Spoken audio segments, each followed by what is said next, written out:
future in Yolanda is my house is totally I don't want to remember Yolanda.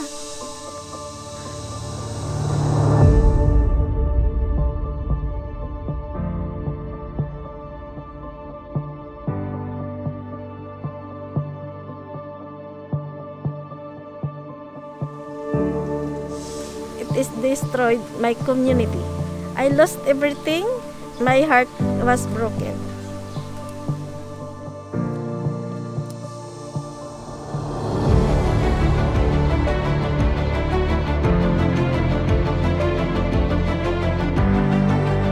That is a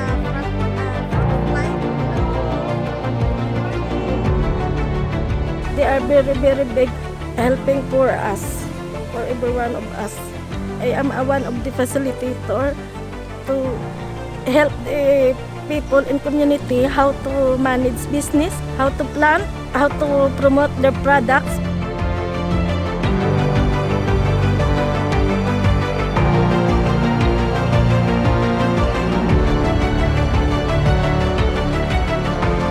Today, I have my own shop and I hope for the future. I am a farmer and I am proud.